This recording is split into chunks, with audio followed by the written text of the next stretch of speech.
Good day, Merry Meet. My name is Glennis, and I am the Witch of Whitetail Hollow. I want to warmly welcome you to my channel. I want to welcome you to my humble home and my humble kitchen, and I want to thank you guys so much for joining me. I'm sharing with you today how I make rose oil. And for those of us who are on a budget, I know I'm getting ready to retire, so I am counting and pinching every penny that I can, but it is so incredibly easy that, anyway, but I'm gonna just go ahead and get started. The first thing I want to tell you is this particular oil is for magical workings. There is no way that I would use this on my skin. The reason being the roses were purchased at a local discount store, and I cannot say that these are organic, but I would like to add that in when across the street, I know that I've shared with you guys that I would, it's an abandoned home, but the yard is still blooming like the owner is still living there. And right at the corner, they have a beautiful old-fashioned rose bush. And I mean, it's huge. It's just, it's thriving under neglect. But it's little pink, old-fashioned roses, and the aroma is outrageous. I believe I've shared with you guys a little bit. I would sneak over and pinch a few and use them in love workings and love spells and things like that. But with these, there's no way that I could say these are organic and I could use them on my skin. But come summer, I'm going to be making some from across the street, and I will absolutely be not necessarily using it on my face, but I'm definitely going to be using it on my body because rose scented, I believe, helps anxiety, a little bit of stress, helps you relax a little bit. People have used the aroma of roses as aphrodisiacs, but I just have a great affinity for rose scented. I would very often burn, rose scented candles at my old inn, the Bread and Roses Inn. So when guests would arrive, they would, it wouldn't be strong, but they could smell it throughout when they entered, and so it was very appropriate. But I'm just starting off with any kind of roses that you have, and if you can find them, discounted after the holidays, that's even better. But I have, I made this last night. I've already drained off the water,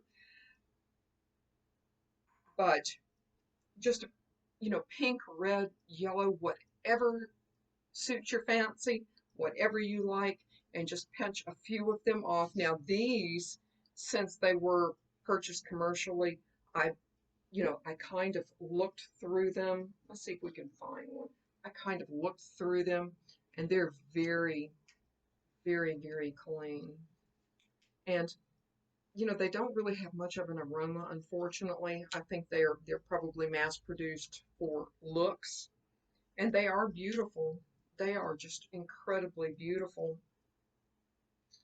But all you need to do is, I start with a very, very, very clean jar, of course.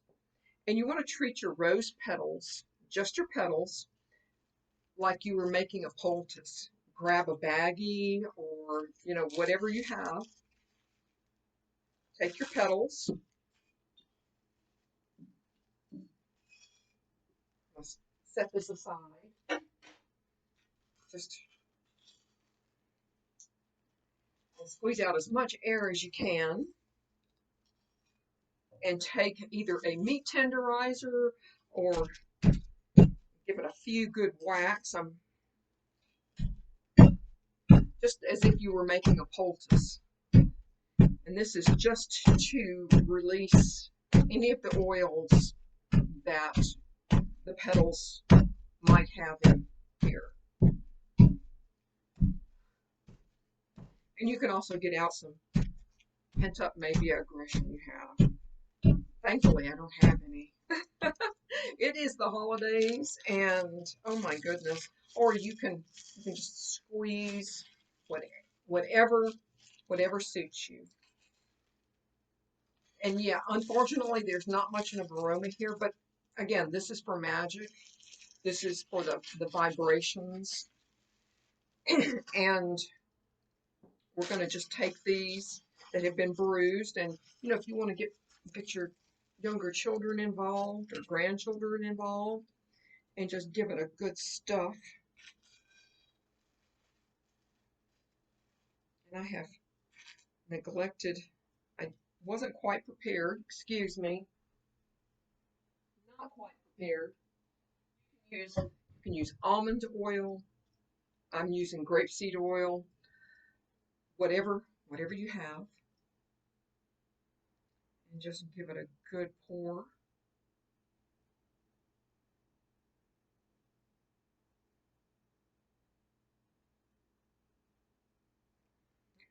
Yeah, I'm going to have quite a bit of rose oil happening.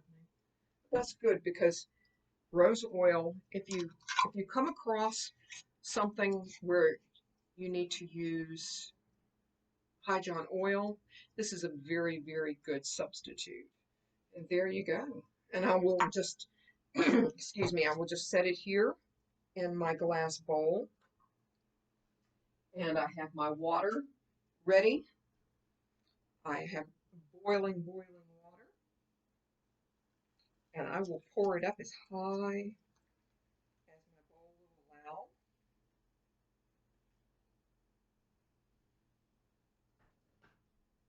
And that's all you need to do. You let it set and let the water totally, totally cool. Once the water, and I did this one last night, once the water totally cools, you can take it out, and I let mine set overnight. So it's been a good 12 hours. And again, a very, very clean bowl.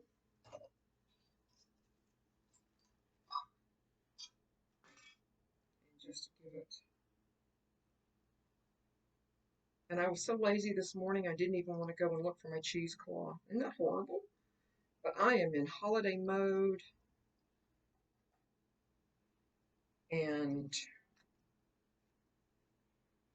take this and strain off as much of this as I can.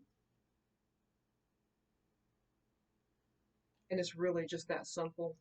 If you want to, put this on your altar, I have a very, very special place that I put my romantic oils, like my road openers, my positive workings. I have a very special spot for them. And there goes Cuckoo. It's always something around here, right? But I said this is going to be one take, and this is what it's going to be, and that's what it's going to be. I'll just set this aside, and there you go. Now, if you want to, you can, if you have a dried rosebud, something like that, if you want to put that in here, then that's perfectly fine. But for me, I'm going to put this in a very, very special spot and let this charge, and probably put it in something a little bit prettier. But rose is just got so much energy, so much high energy, and it's just a marvelous, wonderful thing. And I can't imagine, but yeah.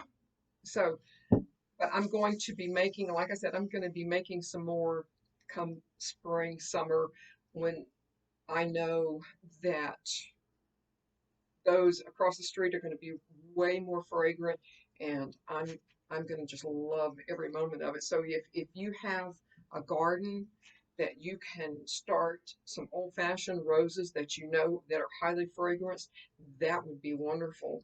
And some of the other things that's happening here in my kitchen is I'm having it's not Christmas morning yet, but I'm having a little bit of a wonderful coffee. And some of the other things happening I've got, and I know I shared this with you guys, but I make my own extracts, and this is a vanilla extract that I have. It's only been going since the 1st of November, and I'm going to probably let this go a year. And that's I think that would make for a very, very nice thing, because what I plan to do, I probably could let it go a little bit longer, and I may very well. But yes, dated here, and of course it has my label on here. But what I'm going to do is, once I open my my store, my shop, once I get retired, and I'm going to put this in smaller bottles and sell it as, 1 year old, 2 year old, or 3 year old, or whatever it is, vanilla extract, because I don't think that there are a lot of specialty stores that I have been in anyway, and that I have seen that sell aged. I know they sell aged cheese and things like that, but I'm going to sell some aged extract in my store. And I've got a couple of these going. Now, this one I made, it does have vanilla, but I used a spiced rum. So again, in a few years' time, uh, especially for when Samhain comes and you do a little bit of baking, instead of just using plain vanilla, you have something a little bit spice in it. So if you want to make an apple cider bundt cake, or something like that, then you have something that's a little bit more seasonal. Now this, and it's glamorous jelly jar. I actually, it will be ready just in time for spring. I don't have to let it go like the vanilla, but this is, I used a grapefruit kind of flavored vodka that I had.